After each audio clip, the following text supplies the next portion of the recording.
The water wasn't the problem. A few scattered droplets, really. But watch Finch's face. That vein throbbing in his forehead. He's about to detonate. See, he thinks she's nothing. Just a waitress, a blur in the background of his $3 billion deal. He calls her stupid. Doesn't see the quiet fire in her eyes. Big mistake.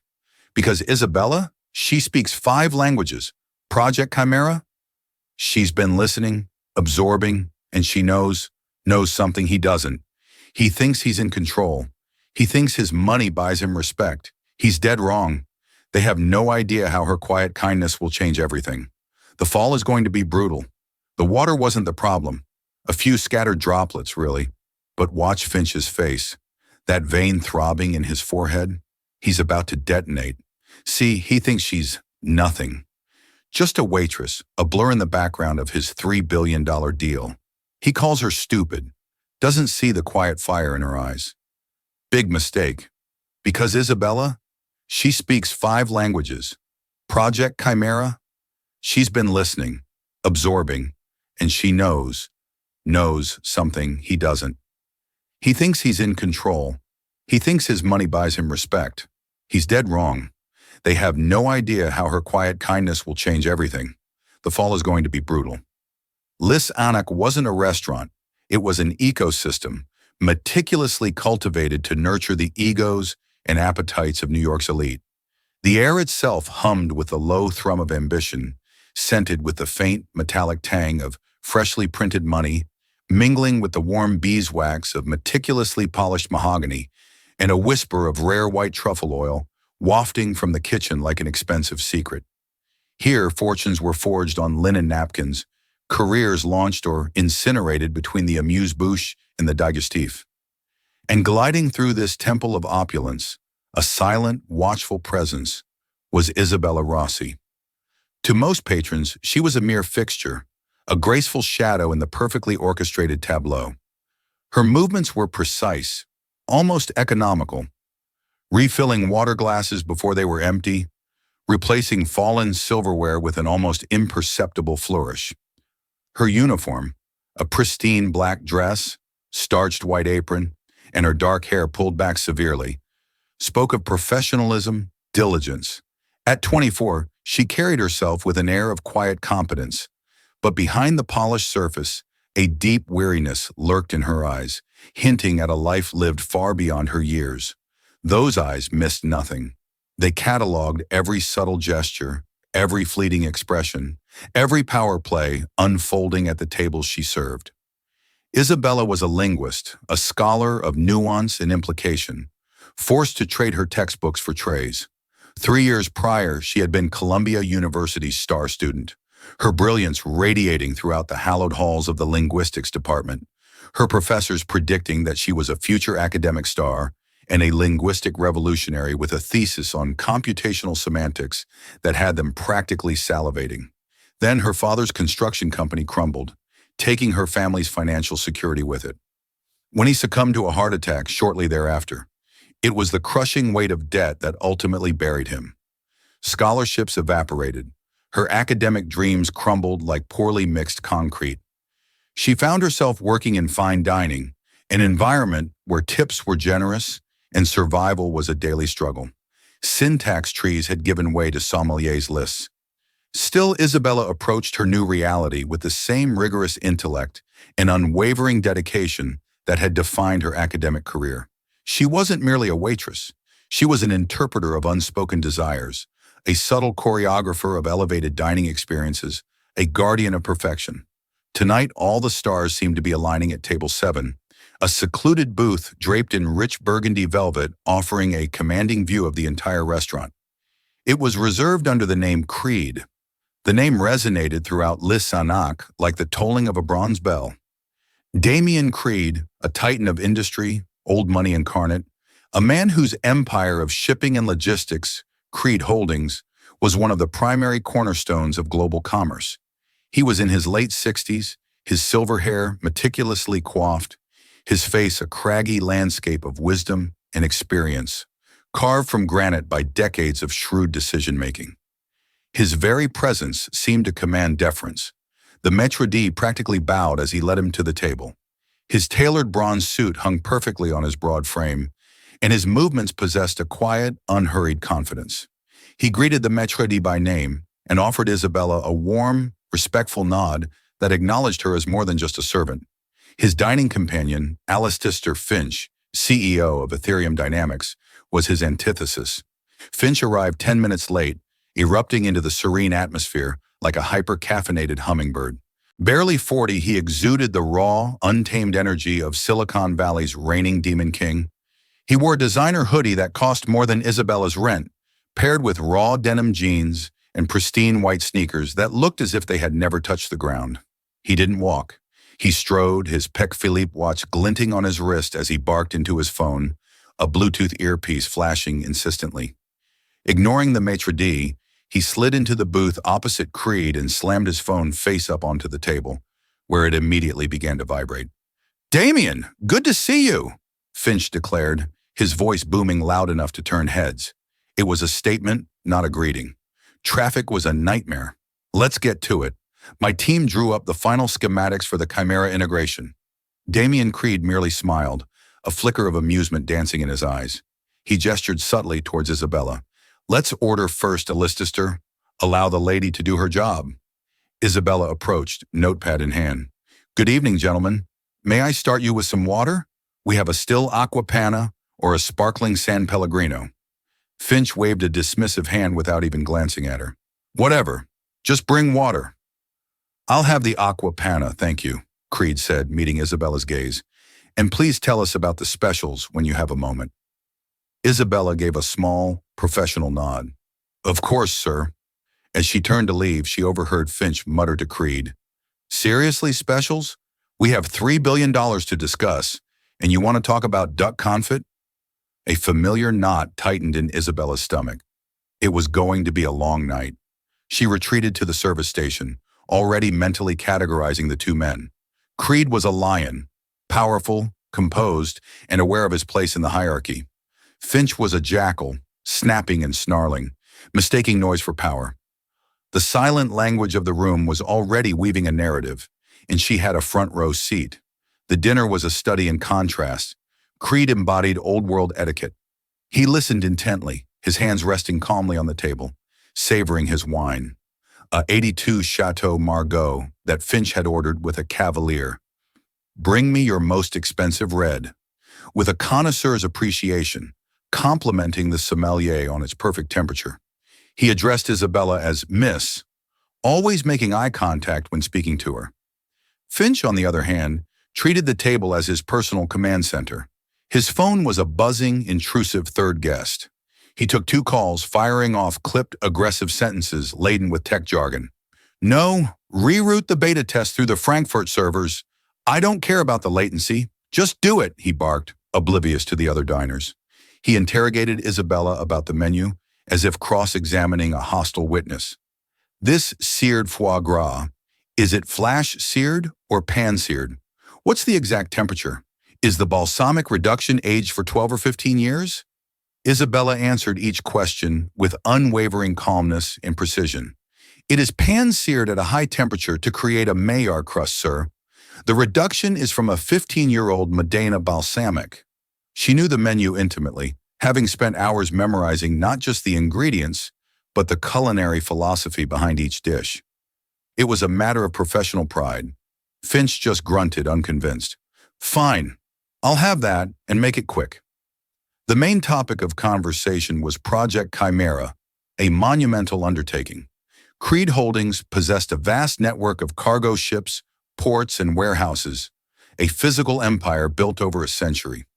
Ethereum Dynamics offered the AI, the digital brain capable of predicting global demand, optimizing shipping routes in real time to circumvent storms or political unrest, and automating port operations. The potential savings for Creed Holdings were in the billions, while simultaneously cementing Ethereum Dynamics' industry dominance. The deal was a $3 billion partnership, a fusion of old-world muscle and new-world intellect. "The synergistic integration is flawless, Damien," Finch boasted, swiping through charts on a tablet he produced from his bag. "My algorithm can increase your fleet efficiency by 34% in the first fiscal year." 34%? We're talking about a paradigm shift. This isn't just a deal, it's the future of global commerce. Damian Creed nodded slowly, his gaze inscrutable. He appeared less interested in the glowing charts on the tablet than in the man presenting them. He observed how Finch constantly interrupted him, never uttering please or thank you to Isabella when she refilled his glass. He noted Finch's restless leg bouncing under the table, a constant thrum of impatient energy. Isabella moved among them like a ghost, clearing plates and ensuring their glasses remained filled. With each pass, she gleaned fragments of their conversation.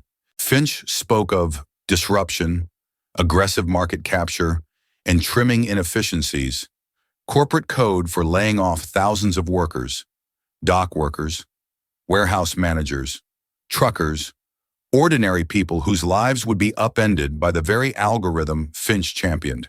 The tension was a low hum, a ticking clock audible only to Isabella and Damian Creed. A Leicester Finch was deaf to it. He was performing, convinced his brilliance rendered the formalities of human decency optional. As Isabella approached to pour more Chateau Margaux, Finch waved his hand dismissively, not bothering to look up from his tablet. "Just leave the bottle," he snapped. "It is our policy to pour for our guests, sir, to ensure the wine breathes properly," Isabella explained softly, her voice a model of professional decorum. Finch finally deigned to look at her, his eyes cold and dismissive.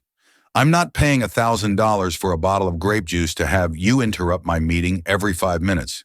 Leave the bottle." Silence descended upon the table. Damian Creed's fork paused midair. His gaze shifted from Finch's sneering face to Isabella's calm, composed expression. She inclined her head. "As you wish, sir," she said, placing the bottle on the table, ensuring the label faced him, then retreated, her back straight, her steps measured. Creed took a slow sip of his wine, his gaze lingering on Alistair. "She was only doing her job, you know, and doing it exceptionally well." Finch scoffed. "She's a waitress, Damian. Her job is to be invisible and bring me things. Let's not overthink it. Now about those Q3 projections." But Damian Creed was no longer looking at the projections. He was watching Isabella as she moved to another table, effortlessly switching to fluent French to converse with a pair of tourists. He saw their faces relax at the sound of their native tongue. He saw a flicker of something in Isabella, a spark of intellect, a wellspring of grace under pressure.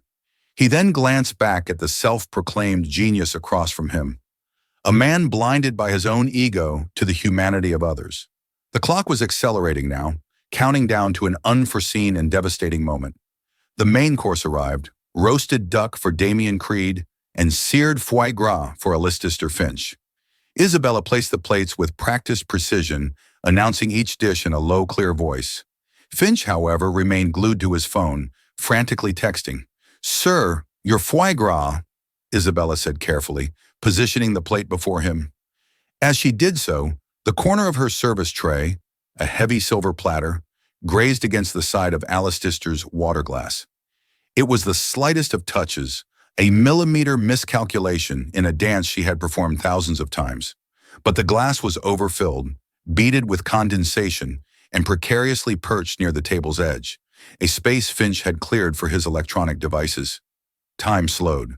The glass wobbled dangerously. A few droplets of ice water splashed onto the back of Alistair Finch's hand, the one holding his phone. The reaction was volcanic. Finch surged to his feet, yanking his hand back as if scalded by acid. "What the hell?" he roared, shattering the restaurant's subdued murmur. All eyes turned to table 7.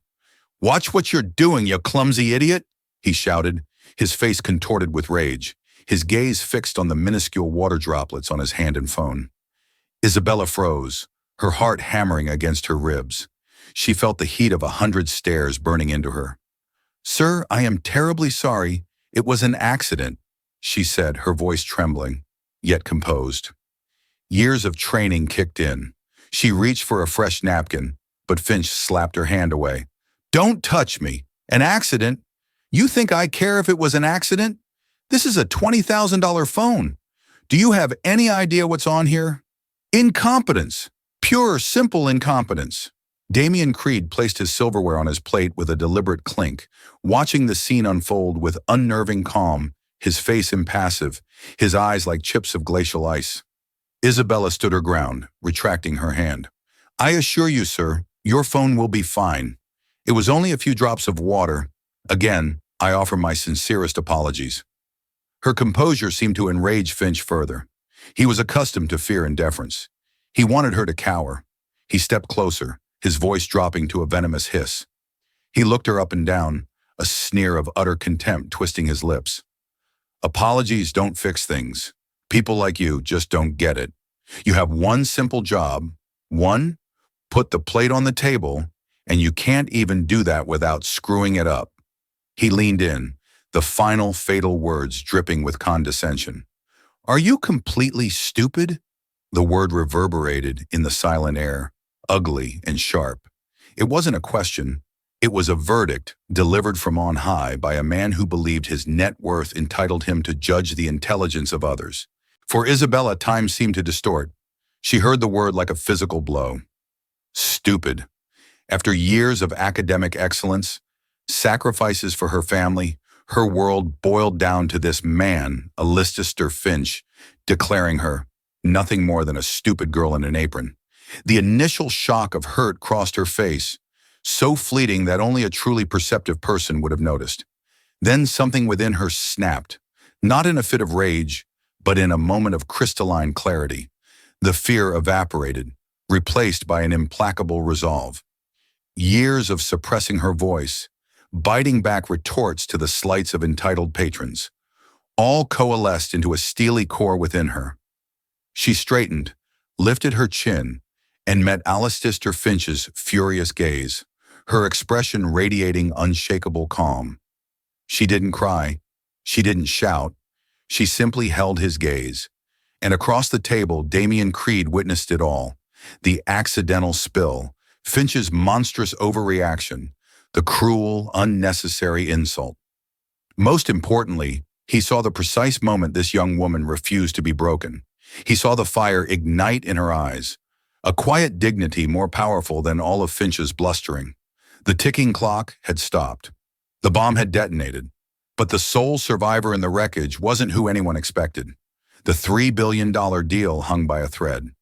Finch, the visionary, was too obtuse to realize he was wielding the scissors. The silence was absolute. The air was heavy with shock and secondhand embarrassment. Alistair Finch stood there, chest puffed out, still glaring at Isabella, anticipating tears or her imminent dismissal by the approaching maître d'. He was waiting for his victory, a public affirmation of his dominance. It never came. Isabella did not break his gaze. Her face remained a mask of professional neutrality, but her eyes were alive with a new light. The hurt had been replaced by focus. She took one small, deliberate breath. Then she spoke. Her voice was no longer the soft, deferential tone of a waitress. It was crisp even, and chillingly precise. No, Mr. Finch, she said, her voice carrying effortlessly through the hushed room. I am not stupid, but you may have just made a very stupid mistake.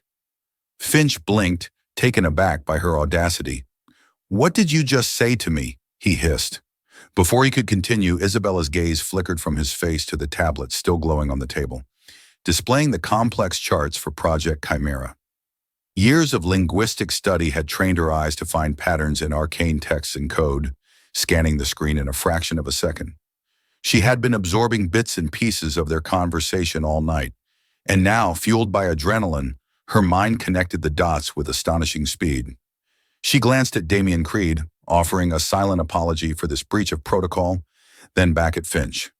You've been discussing the integration of your predictive logistics AI with Mr. Creed's shipping fleet, she stated, as fact, not as question. You mentioned rerouting through Frankfurt to test latency, and you keep referring to your core algorithm's principle of Voros Shangahorum. Finch's jaw tightened. I'm not discussing my business with the help.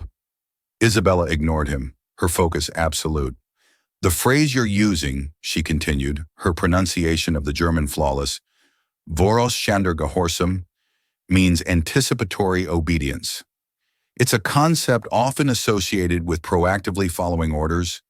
One assumes will be given, a dangerous principle in both military history and, I would argue, in closed-loop AI systems, where it can lead to catastrophic feedback loops and confirmation bias. She paused, letting the weight of her words settle. Damian Creed leaned forward, his expression rapt. He had recognized the term as one Finch had used repeatedly as a marker of his supposed erudition. However, Isabella went on, judging by your schematics on the screen, the ones showing dynamic routing based on emergent data rather than preemptive action, I believe the principle you meant to refer to is Fingerspitzengefühl. Again, her German was perfect. It means fingertip feeling, an intuitive, instinctive flair for making the right decision at the right time. It's about responsive adaptation, not blind anticipation. One is a philosophy of flexible genius.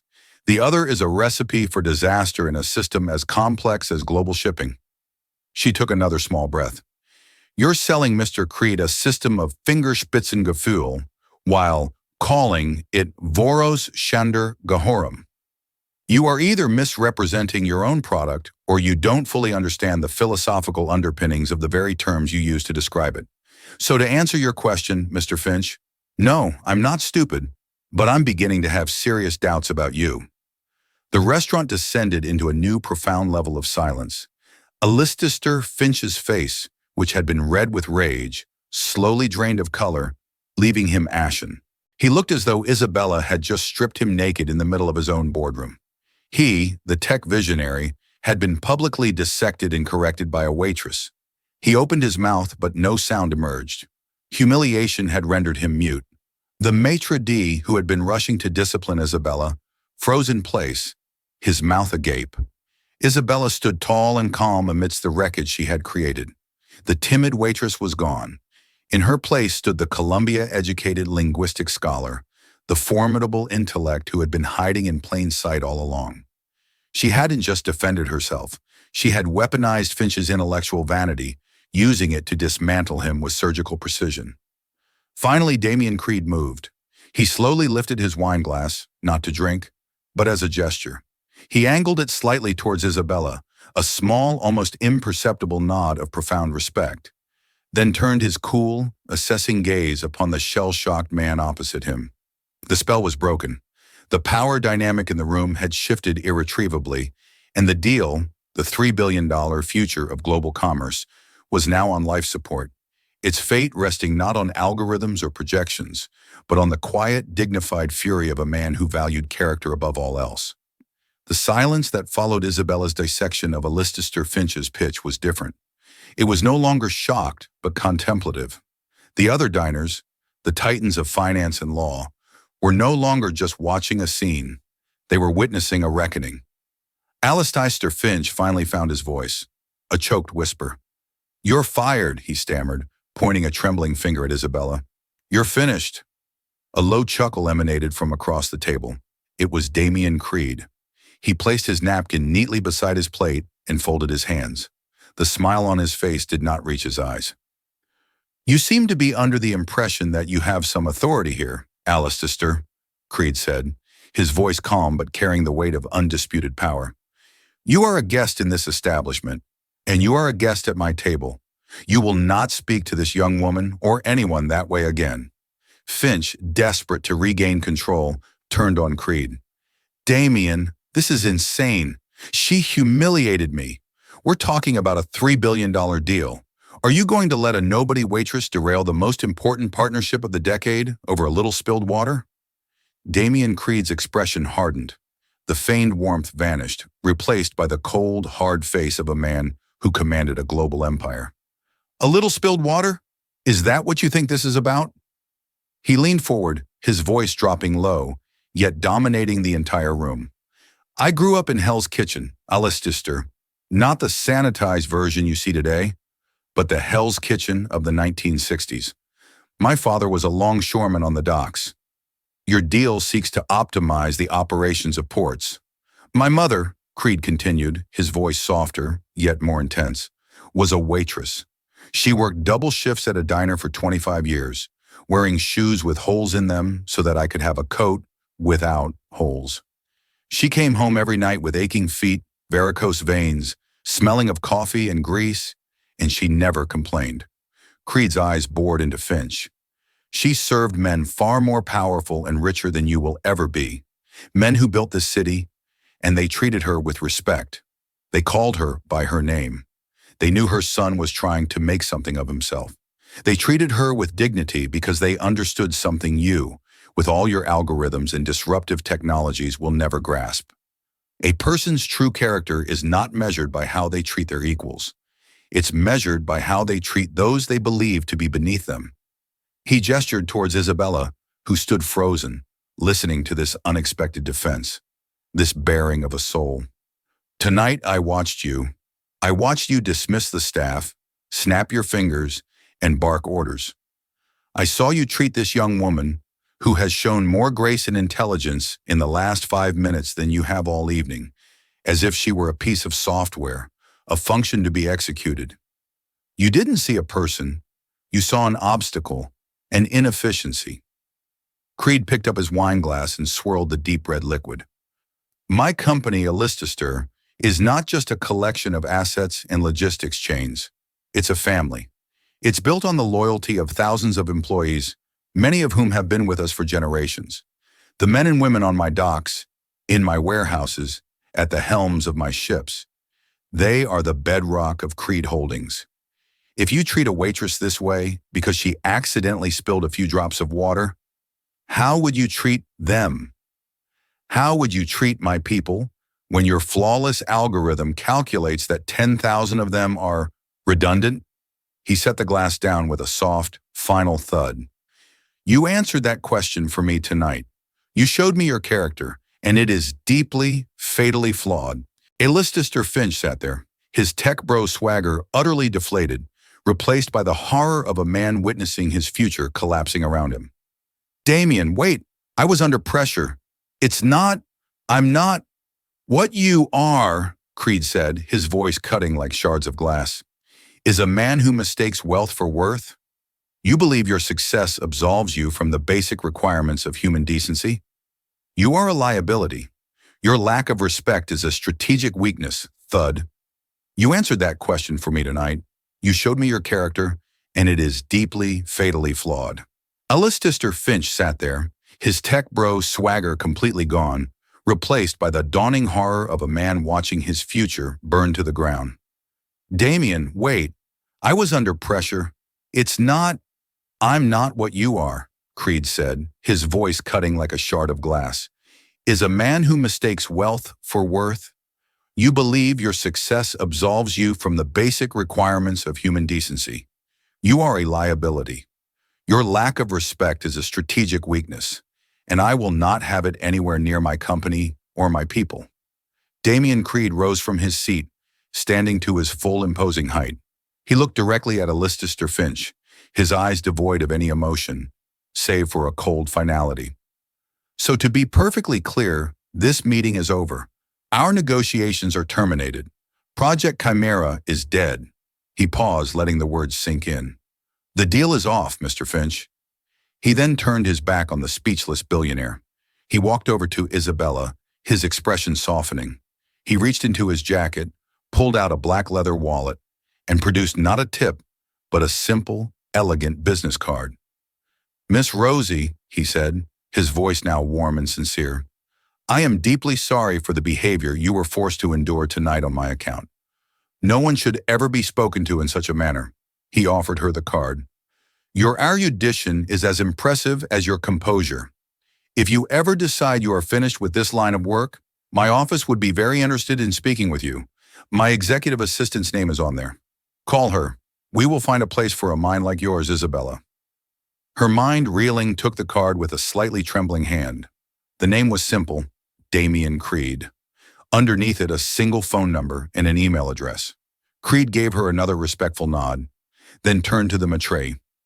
Please add a $5,000 tip to my bill for this young lady's service and ensure she is not reprimanded in any way for tonight's events. They were, shall we say, educational.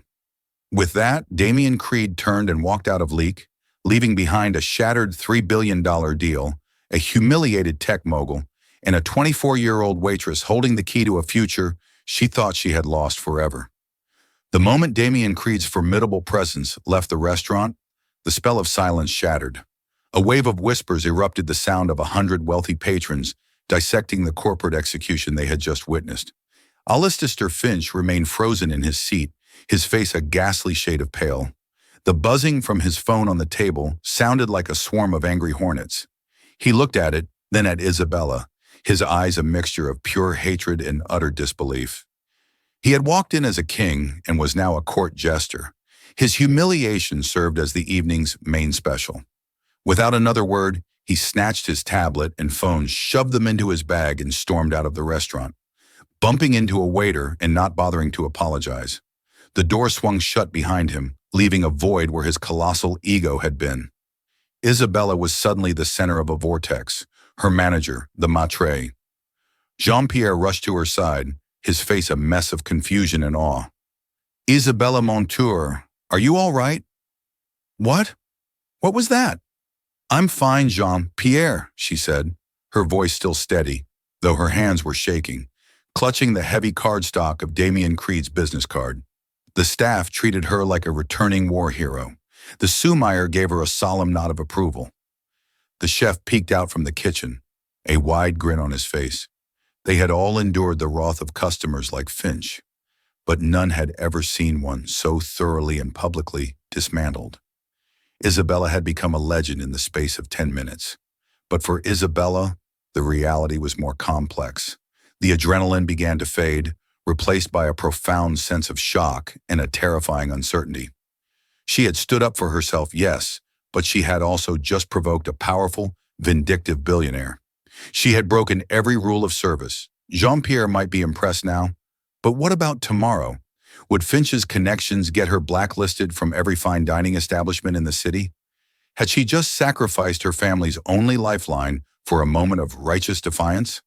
She finished her shift in a daze, going through the motions mechanically. The patrons who remained looked at her with a newfound respect, their gazes lingering. A few even offered her words of support as they left. "Well done, young lady," one elderly gentleman in finance whispered as he signed his check. When she finally left the restaurant in the early hours of the morning, the cool New York air felt like a balm on her flushed skin. She walked the few blocks to the subway, Damian Creed's business card, feeling like a lead weight in her pocket. The offer had been real, she knew. The look in his eyes had been sincere. But her world had been one of survival for so long that hope felt like a dangerous foreign concept. Could she really just call the office of one of the most powerful men in the world? What would she even say? She spent a sleepless night replaying the events in her mind. The condescending questions, the snap of his fingers, the ugly sneer on his face, the weight of that one word, stupid. And then the memory of Damian Creed's story about his mother. It was that story that resonated most deeply. He hadn't just been defending her. He had been defending the honor of every person who works tirelessly in the shadows. Every person whose labor makes the lives of men like Alistair Finch possible. The next morning, news of the deal's collapse began to leak. The financial blogs were on fire. Ethereum's 3B Creed deal mysteriously implodes, read one headline. Finch's volatility raises red flags for investors, said another. No one knew the real reason, but the speculation was rampant. Ethereum Dynamics stock, which had surged in anticipation of the deal, began to tremble. Isabella sat in her small, cramped apartment, the sounds of Brooklyn traffic outside her window. She looked at her sleeping father in the other room, his breathing shallow. She looked at the stack of bills on her kitchen table, and she looked at the business card sitting next to her cold cup of coffee. She was scared, but for the first time in 3 years, she was more inspired than she was afraid. She had been reminded of who she was before she was a waitress, a scholar, a thinker, a person of value. Damian Creed hadn't just offered her a job, he had offered her a path back to herself. With a deep breath that was half prayer, half resolve, she picked up her phone. She dialed the number on the card. "Office of Damian Creed. This is Eleanor." A polite professional voice answered. Isabella's heart pounded. "Hello," she said, her voice clearer than she expected. "My name is Isabella Rossi. Mr. Creed gave me his card last night. He told me to call." There was a brief pause on the other end, but no confusion. "Ah, Miss Rossi. Yes, Mr. Creed informed me you might be calling. He was exceptionally impressed. He has already cleared his schedule. Can you be at our headquarters at 2 p.m. today?" Isabella was stunned. He had been expecting her. He had already made time. "Yes," she managed to say. "Yes, I can." "Excellent. We look forward to seeing you, Miss Rossi." When she hung up the phone, Isabella looked at her reflection in the dark screen. The tired waitress was gone. In her place was a woman on the verge of a new beginning, a woman who had been insulted, underestimated, and unmasked all in a single night. She had lost a job, but was about to gain a future, proving that sometimes the most catastrophic endings are just brilliant beginnings in disguise. The Creed Holdings building was not just a structure, it was a statement, a sheer cliff of obsidian glass and dark steel rising from the heart of Park Avenue. It seemed to absorb the morning light rather than reflected a quiet behemoth among the city's glittering titans. It exuded a silent gravitational power that Isabella felt in her bones as she stood across the street, the simple business card clutched in her hand. Her morning had been a surreal ballet of anxiety and hope. She had woken before dawn in her small Brooklyn apartment, the familiar rumble of the elevated train, her constant companion. She'd stood before her closet, a meager collection of worn-out clothes, and felt a pang of profound inadequacy. What does one wear to potentially reclaim a lost future? She settled on the only professional outfit she owned, a simple knee-length black skirt and a crisp white blouse she'd bought for a scholarship interview 4 years ago. It felt like a costume from a different lifetime. As she ironed it for the third time, her father had emerged from his room, leaning heavily on his cane. He didn't say much, but his eyes, weary but clear, shone with a fierce, terrified pride. "You show them what a Roz he has made of Toro Mio." He'd whispered, his voice thick with emotion. His hope was a heavy, precious weight on her shoulders. The subway ride from her world to theirs was a journey through 1,000 different lives. Surrounded by the tired, determined faces of everyday New Yorkers, she pulled out her phone not to scroll through social media, but to open a file buried deep in her cloud storage, her thesis, computational semantics, and the mitigation of ambiguity in cross-lingual contractual law. As she read her own words, the complex theories and elegant proofs a part of her she thought had died flickered back to life. The passion, the intellectual fire, the fierce joy of wrestling with a difficult idea. It was all still there, dormant beneath layers of exhaustion and the practiced humility of a service worker. By the time she emerged from the subway into the rarefied air of Midtown Manhattan, she was no longer just Isabella the waitress. She was Isabella Rossi, the scholar arming herself with her own forgotten brilliance. Now standing before the building, the imposter syndrome returned with a vengeance. Men in bespoke suits and women with 1,000 handbags swept past her, exuding an effortless confidence she couldn't begin to fathom. Taking a deep, shuddering breath, she crossed the street and pushed through the heavy glass doors. The lobby was a cathedral of corporate power, soaring ceilings, floors of polished Italian marble that reflected the frantic digital stock ticker running along one wall, in a silence so profound it seemed to have its own sound. The air smelled of clean, cold money. At the massive marble reception desk, a woman with perfectly coiffed blonde hair and an icy demeanor looked up. "Can I help you?" she asked, her eyes flicking over Isabella's simple outfit with a barely concealed dismissal. "I'm here to see Mr. Creed," Isabella said, her voice sounding small in the cavernous space. "My name is Isabella Rossi." The receptionist's perfectly plucked eyebrow rose a fraction. She typed the name into her computer, her expression one of bored skepticism. Then her face changed. The skepticism vanished, replaced by a wide-eyed, almost comical surprise. Her entire posture shifted from gatekeeper to aide-demp. "Miss Rossi, of course. My apologies. We've been expecting you." She gestured to a private bank of elevators. "Please go right ahead. Penthouse floor." The elevator ride was a silent, shockingly fast ascent. Watching the floors blur past, Isabella felt as if she were literally rising above her old life. The doors opened not into a hallway, but directly into a reception area that was more like a luxurious private library. The woman who greeted her was in her late 50s with sharp, intelligent eyes and an aura of quiet competence that was far more intimidating than the receptionist downstairs. "Miss Rossi, I'm Nina Vance, Mr. Creed's executive assistant," she said, her voice warm but precise. "It's a pleasure to meet you." It was the voice from the phone call. "It's a pleasure to meet you too," Isabella managed, shaking her offered hand. "Mr. Creed is just finishing a call." "Please," she said, gesturing to a leather armchair. As Isabella sat, Nina regarded her with a frank curiosity. "He hasn't cleared his schedule midday for an unscheduled external meeting in 5 years," she said as if thinking aloud. "You certainly made an impression." "It wasn't exactly my intention," Isabella admitted with a wry smile. Nina's expression softened. "The best impressions rarely are. He told me what happened. He also told me he saw in you what he values most, grace under fire. You'll find that's the only currency that truly matters on this floor." Just then a door opened and Damian Creed emerged. Dressed in a simple cashmere sweater and tailored trousers, he looked more like a university professor than a corporate titan.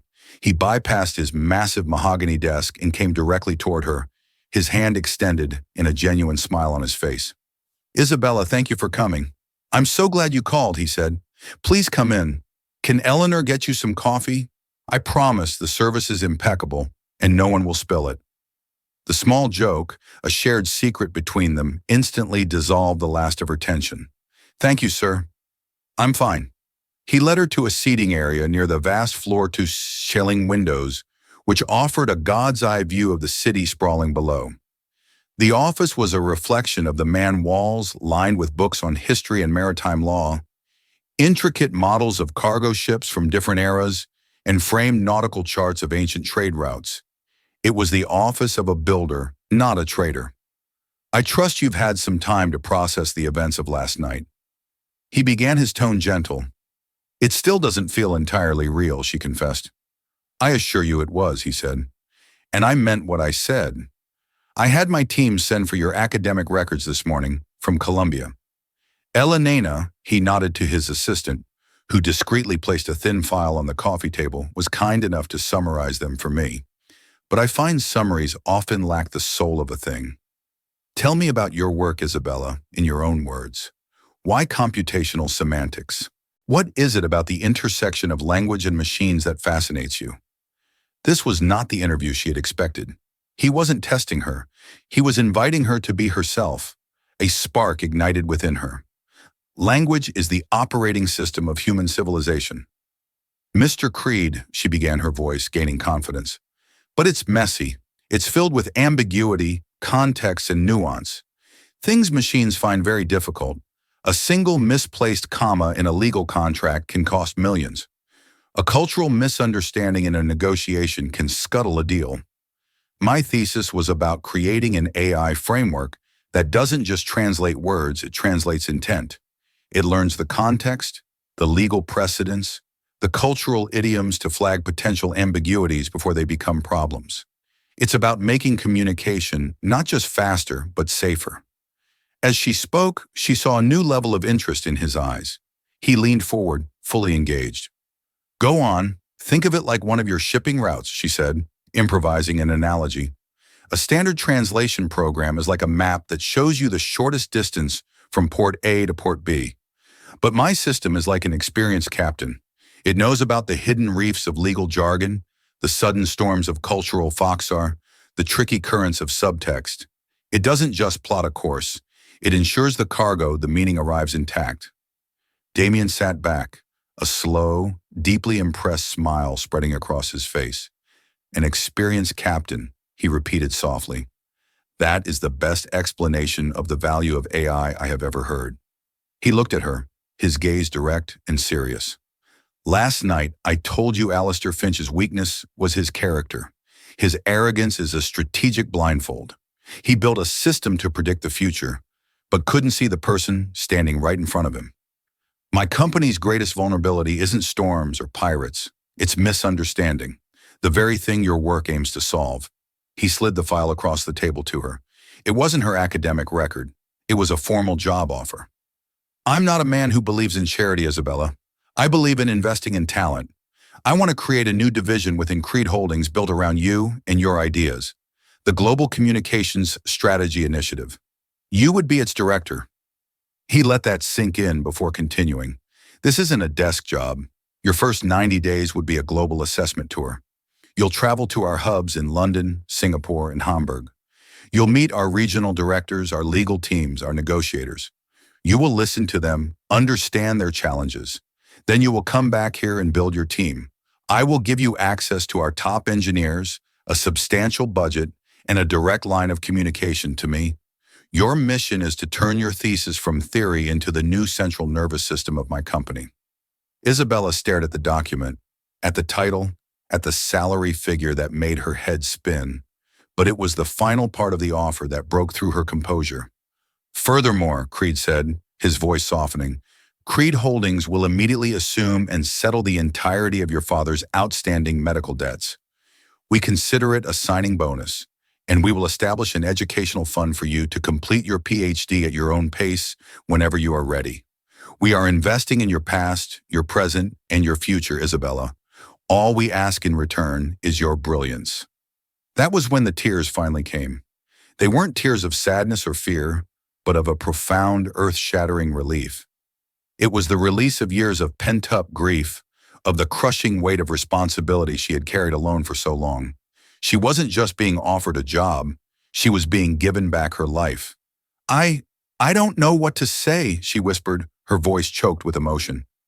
Say you'll accept, Creed said gently. She looked up, wiping her eyes, and met his gaze. In his eyes, she saw not pity, but a deep, unwavering belief in her. And for the first time in years, she felt that same belief in herself. I accept, she said, her voice clear and strong. The first week was a baptism by fire. Isabella was given a temporary office on the penthouse floor, a stone's throw from Creed's own. Elena took her under her wing, guiding her through the labyrinthine protocols of the corporation. There was skepticism, of course. She was an outsider, a 24-year-old with no corporate experience handpicked by the CEO. In a meeting with the IT and legal departments, a cynical veteran IT director named Marcus Thorne made his disdain clear. With all due respect, Miss Rossi, he'd said, his arms crossed, we have multi-million-dollar translation software suites. What exactly do you, a linguistics major, bring to the table that they don't? Instead of being intimidated, Isabella saw her opening. Mr. Thorne, your software can translate the word yes in 100 languages. But can it tell you the difference between the yes that means I enthusiastically agree in German and the yes that means I hear you, but I do not agree in Japanese?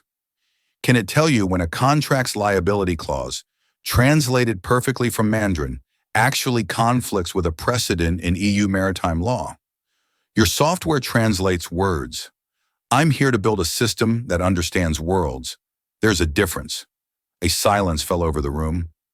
Marcus Thorne stared at her, his cynical smirk slowly fading, replaced by a grudging respect. From that moment on, she had the full cooperation of his department. The most profound moment of that first week, however, happened outside the office. It was a phone call she made from the privacy of her new, still empty office overlooking the city. She dialed the number for the hospital billing department. After navigating the automated menus, she spoke to a clerk. Yes, I'm calling to settle the account of Mr. Antonio Rossi, she said, her heart pounding. She gave the account number, which was burned into her memory. Okay, the clerk said tiredly. The outstanding balance is $187.452. Music. How would you like to make a payment today?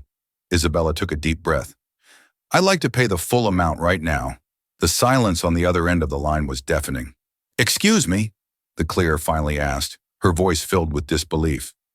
Isabella calmly read out the Creed Holdings corporate account number Elena had given her. After a few moments of frantic typing, the clerk came back on the line, her tone completely transformed. Ma'am, the payment has been approved. The balance is zero. Your father's account is settled in full. Hanging up the phone, Isabella leaned her forehead against the cool glass of the window. She closed her eyes, and for the first time in 3 years, she felt the freedom of an open sky. The boardroom in Creed Holdings' Geneva headquarters was perched above the tranquil waters of Lake Geneva. Inside, however, the atmosphere was electric. Isabella, dressed in a sharply tailored navy blue suit, stood at the head of a gleaming conference table, commanding the attention of the company's entire European executive board. Behind her, a massive screen displayed the interface of her Rosetta Initiative School. It was no longer a theory. It was a powerful functioning tool.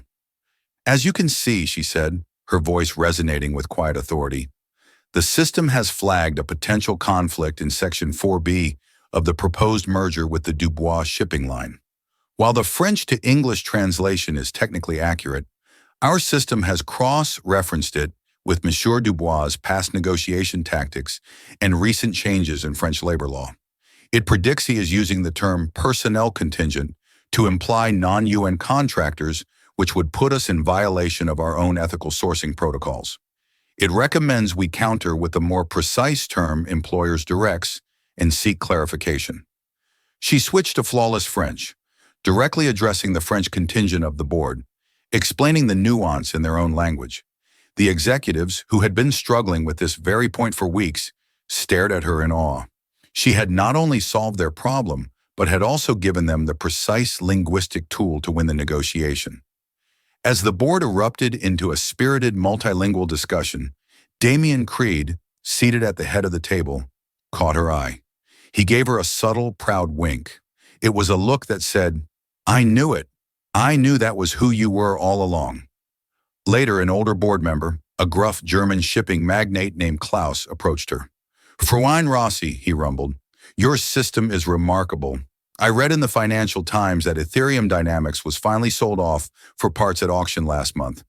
Alistair Finch lost everything. The man had brilliant technology, but he was a fool." "He wasn't a fool, Herr Schmidt," Isabella replied calmly, looking out at the serene lake. "He was just a very poor linguist. He never understood that the most important words in any business are please and thank you." Looking at her reflection in the glass, she no longer saw the harried waitress from Linecal, nor the terrified girl in the Park Avenue lobby. She saw a woman who had been tested in the crucible, who had faced down humiliation with intellect and grace. She had found her voice, reclaimed her future, and was now charting her own course across a world of infinite possibilities. The quiet captain of her own magnificent destiny. The story of Isabella Rossi and Alistair Finch is a powerful reminder that our true selves are revealed in the small moments, in the unguarded interactions. It shows us that dignity is a currency more valuable than dollars, and respect is an investment that always pays dividends. Alistair Finch's empire was built on code, but it crumbled because of a defect in his character. Isabella was trapped by circumstance, but she was freed by her intellect and her refusal to be diminished. This story resonates because we have all at some point felt underestimated. We have all seen arrogance go unchecked. What does this story make you think about? Have you ever witnessed a moment where someone's true character was revealed by how they treated another? Share your thoughts and your own stories in the comments below. I read every one of them. If this story moved you or made you think, please give this video a like and share it with someone who needs to hear it. And most importantly, subscribe to the channel and hit the notification bell for more true stories about the hidden dramas that shape our world. Thank you for listening.